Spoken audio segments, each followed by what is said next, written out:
Welcome back. In this video, we are going to solve a structural design problem that involves a column design using LRFD method based on eStructural Design Zen found on the App Store. Design a reinforced concrete square column using load and resistance factor design that carries an axial bending load with axial dead load of 1000 kN and axial live load of 200 kN, with moment dead load of 100 kN and moment live load of 20 kN. Design criteria as follows: strength of concrete 28 MPa, vertical bars 20 mm bar grade 276, lateral tie bars 10 mm bar grade 276, steel ratio 2%. Given axial dead load equals 1000 kN and axial live load equals 200 kN, the factored axial load is 1520 kN. Given moment dead load equals 100 kN and moment live load equals 20 kN, the factored moment is 152 kN for an eccentricity of 100 mm.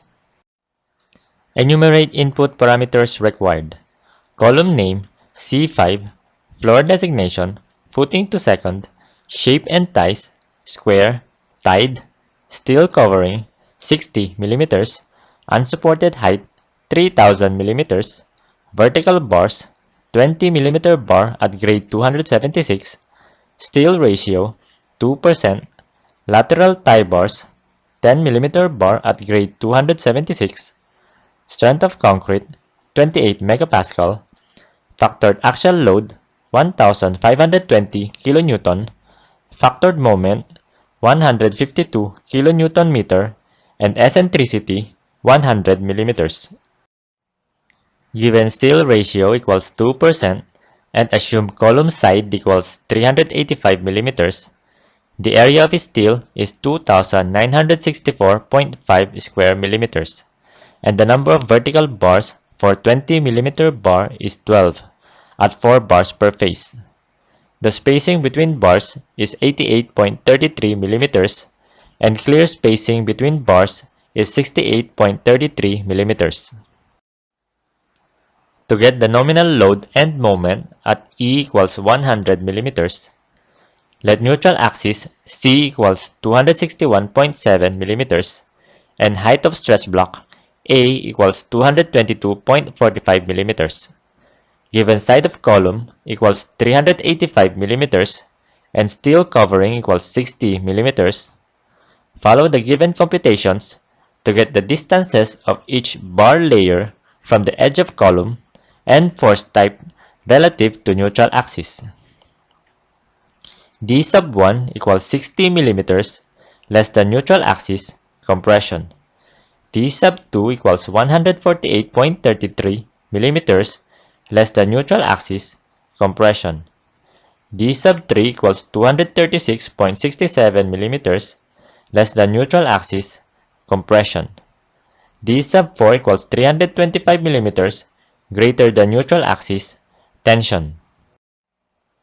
Follow the given computations for stress and force of each bar layer. Stress at D sub 1 equals 276 MPa with compressive force equals 346.832 kN. Stress at D sub 2 equals 259.924 MPa with compressive force equals 163.315 kN. Stress at D sub 3 equals 57.386 MPa with compressive force equals 36.057 kN. Stress at D sub 4 equals 145.13 MPa with tensile force equals 182.373 kN.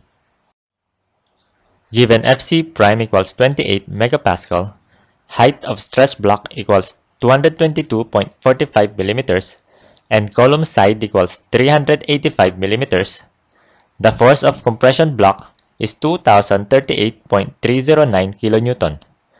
By summing up all the forces, the nominal axial load is 2402.14 kN. Follow the given computations for final check of eccentricity at 100 millimeters.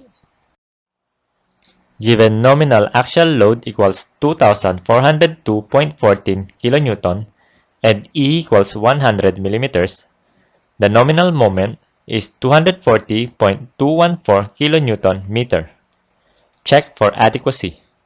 The nominal design load of 2338.462 kN is less than 2402.14 kN actual load capacity, and the nominal design moment of 233.846 kN meter is less than 240.214 kN meter actual moment capacity. Follow the given computations for lateral ties. Design recommendation as follows.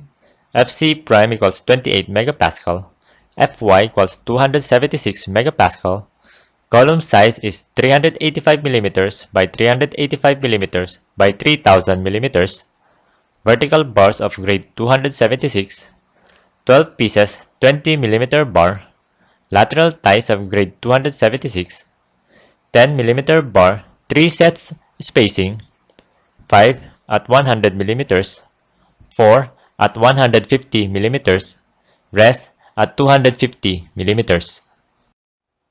Thank you for watching.